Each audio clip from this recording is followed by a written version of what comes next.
يا جون، المعسكر بكرة يا جون. وفقا للمخطط ليه والمعلن عنه ان المعسكر التحضيري الاساسي لنادي الزمالك هيبتدي بكرة في العاصمة الادارية وهيستمر لغاية يوم 27/7 تقريبا. وده معناه ايه؟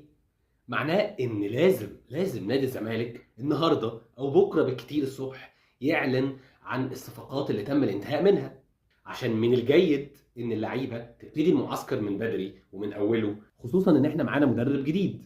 فخلينا نتفائل ونقول ان شاء الله الزمالك النهارده او بكره او بعده بالكتير هيعلن عن الصفقات الجديده.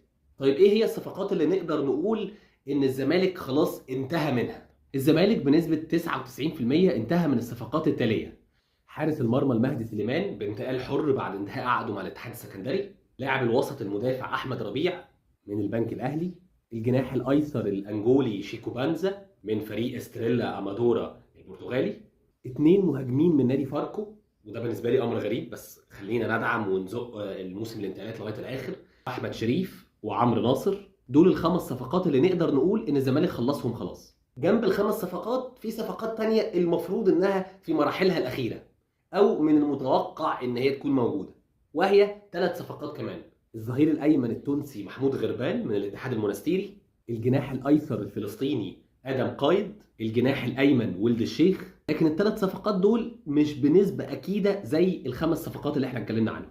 ثم نيجي للصفقه الاخيره وهي صفقه حامد حمدان، لاعب الوسط المدافع الفلسطيني اللي بيلعب في نادي بتروجيت. وطبعا الايام اللي فاتت مليانه بحديث كتير عن تعنت مسؤولي نادي بتروجيت مع رغبه اللاعب الاكيده واللي اكدها اخوه وابوه على السوشيال ميديا بان هو مش عايز غير الانتقال للزمالك. في النهايه محدش يقدر يعترض على ان في نادي عايز يحافظ على اللعيب بتاعه وبيرفض العروض اللي جايه له، ده من حقه تماما. لكن اتمنى من الانديه ديت انها تكون ماشيه بنفس الخط دوت على الجميع، عشان محدش يقول عليك حاجه يا بيه. لكن ما تبقاش في الصيف وقبل بدايه موسم وقبل فتره الاعداد بتاعتك ومتمسك بلاعب عندك حقك، لكن في نفس الوقت تيجي في نص سيزون وانت بتنافس فيه هتبقى في مجموعه الهبوط ولا في مجموعه البطل، وبمنتهى الاريحيه تطلع لعيب مهم عندك لنادي تاني. ساعتها ما تلومنيش لما افكر تفكير مش ولا بد.